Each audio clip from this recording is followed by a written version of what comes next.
Sophie Cunningham just took what should have been a quiet little WNBA offseason moment and turned it into a full-on mess around and find out clinic. And Jacy Sheldon ended up on the wrong side of it. Not in some cute TikTok way, but in a very real, you probably shouldn't have messed with me and Caitlin Clark kind of way. And the wild part is, Sophie didn't just send that message on the court, she stamped it in ink, in front of fans with cameras rolling. So now the question is simple. How much do you love Sophie Cunningham? Tell me in the comments, because what she's doing right now is exactly what a star like Caitlin Clark has needed beside her all season, an enforcer who can actually hoop.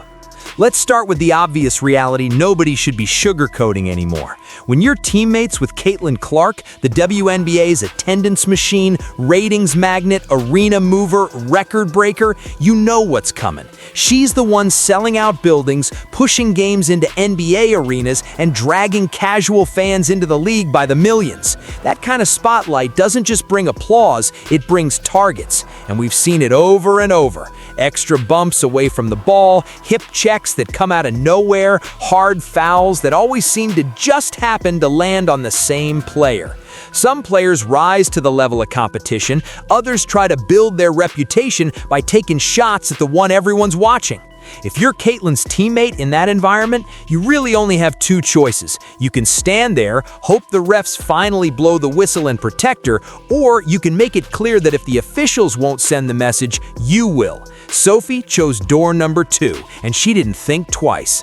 All of this really traces back to that chaotic game that already felt like a running archive of how much can we get away with. Before Marina Mabrey came flying in and absolutely leveled Caitlin Clark after the whistle, like she was auditioning for the NFL, you had Jacy Sheldon quietly testing the limits. A bump here, an arm there, hands in the face, contact on drives, the kind of thing that always gets described later as just being physical or competitive, when everyone watching can see it's crossing a line with the same player repeatedly. Fever fans saw it, the Indiana bench saw it, and you can bet Sophie Cunningham clocked every single one of those moments. There's one sequence that really lit the fuse. Clark posts up, trying to back Sheldon down. Jacy gets beat and responds by catching Caitlin in the face. Clark's visibly upset, teammates react, tensions rise. Then Mabrey storms in and decks Clark after the whistle, and suddenly you've got tempers boiling on both sides. Now, you don't need some commentator to spell out the pattern by this point. Anyone who has watched Clark's rookie year knows it. A lot of that borderline contact seems to wind up on her body. Not on everyone equally, not random, it just keeps finding 22. Sophie didn't run straight to the refs, she logged it mentally. And later in that same game, when Jacy Sheldon went up for a layup in transition, Sophie made a decision. She wrapped Sheldon up in a hard, controlled, intentional foul, a full bear hug that took her to the floor. Not a body slam, not a dangerous throw, just enough force to make a point, stop the play, and let Jacy feel what it's like to be on the receiving end for once. Was it on purpose? Absolutely. Sophie knew exactly what she was doing, but it wasn't dirty, it wasn't reckless, it was what a lot of old school fans would call basketball justice. A message that said, we've been watching what you're doing to our point guard, we're not ignoring it anymore. For most players, that would have been the end of it. Hard foul, quick scuffle, maybe some words, everybody moves on to the next game. But Sophie wasn't finished.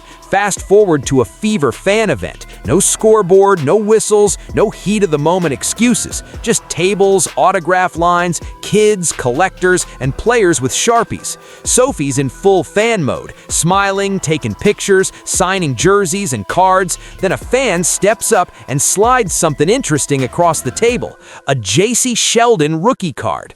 Not a Fever card, not a Caitlin Clark card, it's Sheldon. And the fan doesn't just want a signature, they want Sophie to say something with it. Without missing a beat, Sophie picks up the pen and writes 3 words across that Jacy Sheldon rookie card. Property of Sophie Cunningham. That is not a random doodle. That is not some little inside joke she whispered under her breath. That's a deliberate line written where everyone can see it, basically claiming Jacy as hers after that foul and everything that led up to it. It's her way of saying, you wanted to play tough? Congratulations, you're mine now. Lexi Hull, sitting next to her, bursts at laughter. The fans around that table lose it. Phones are out, recording, pictures flying. Within minutes, that autograph is online all over social media.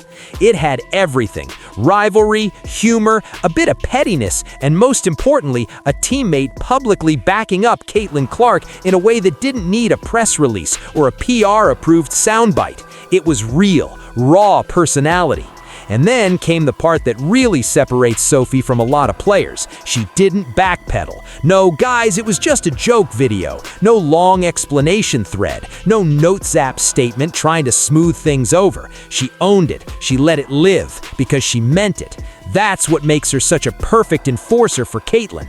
Not someone who loses control and becomes a liability, someone who is intentional, loyal, and completely unafraid to draw lines in big, bold letters. On top of that, Sophie has been one of the few active players to say out loud what so many people dance around.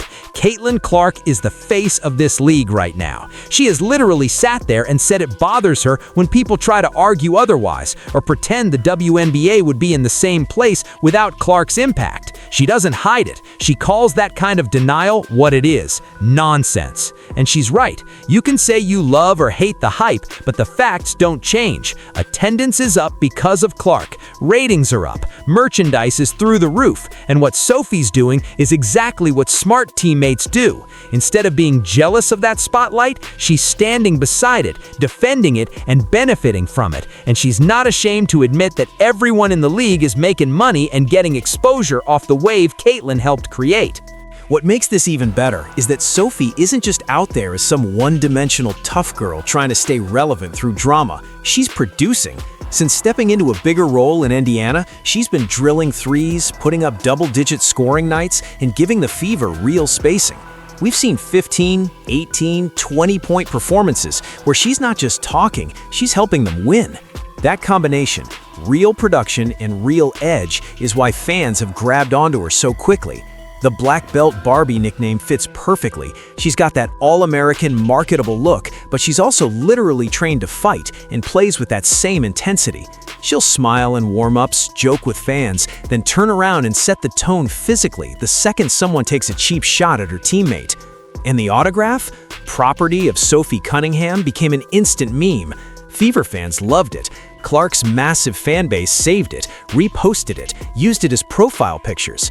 Even neutral fans who are just tired of watching Caitlin get hammered with borderline contact without consequences nodded along like, yeah, that's fair. Because again, this isn't just about one hard foul from Jacy Sheldon, it's about a pattern people have noticed. Sheldon, who was drafted 5th overall by the Dallas Wings in 2024, hasn't exactly had a smooth ride so far. She's bounced around teams already, trying to find a stable spot, and instead of headlines about her breakout game or elite defense, a lot of the conversation around her name right now is about the way she's played Caitlin Clark. There was that flagrant one called on her for the hit on Clark. Then another play later in the season where a knee found its way into Caitlin's groin area and fans were shocked there was no whistle. When those clips circulate, people start connecting dots. Instead of building a reputation as a rising star, Sheldon has picked up this image, fair or not, as the guard who keeps taking cheap shots at the league's biggest name.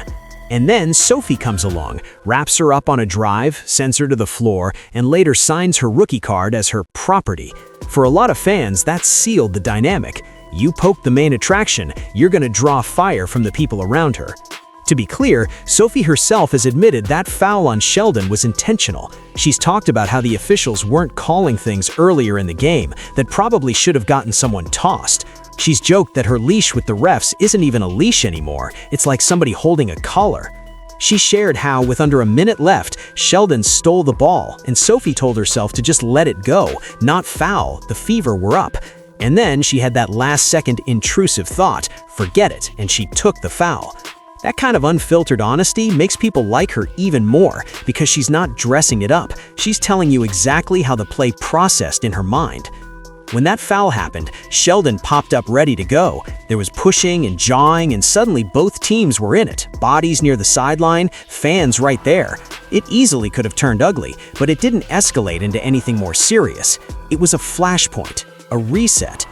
From a bigger picture standpoint, that moment did more than just check Sheldon.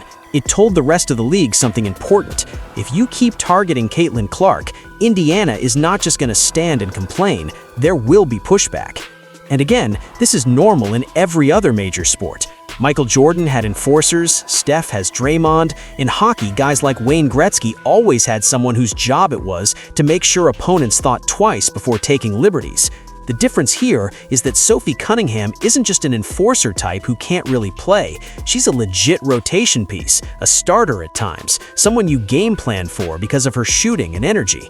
That's why her edges carry weight. She's not manufacturing drama to stay on a roster. She's already valuable. She's in closing lineups, on scouting reports, and on microphones saying exactly what a lot of quieter players think but won't say on camera.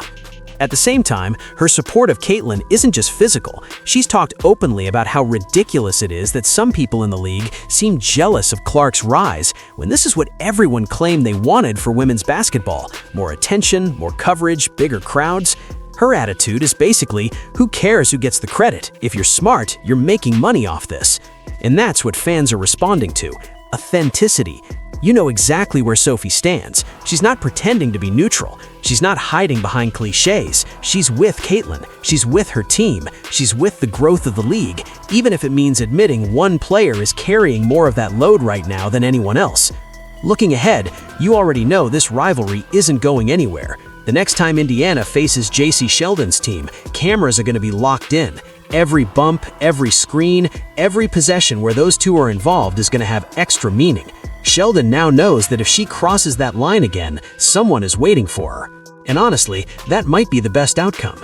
Once players are aware there's a price to pay for taking shots at a star, the foolish stuff tends to slow down. It's one thing to gamble on a cheap hit if you think nobody will respond. It's another when you know Sophie Cunningham is watching, pen and all. In the end, Sophie didn't just foul Jacy Sheldon and sign a card. She drew a boundary for her teammate, for her team, for the league's biggest attraction. It wasn't out of control or dirty. It was measured, intentional, and in a season where Caitlin Clark has absorbed more contact and more hostility than just about any rookie we've ever seen, that felt overdue. So now, I want to hear from you. Was that property of Sophie Cunningham autograph the perfect mic drop, or do you think it went too far? Has Sophie officially become your favorite enforcer in the WNBA, or are you still on the fence? Let me know down in the comments. Make sure you like, subscribe, and turn on all notifications so you don't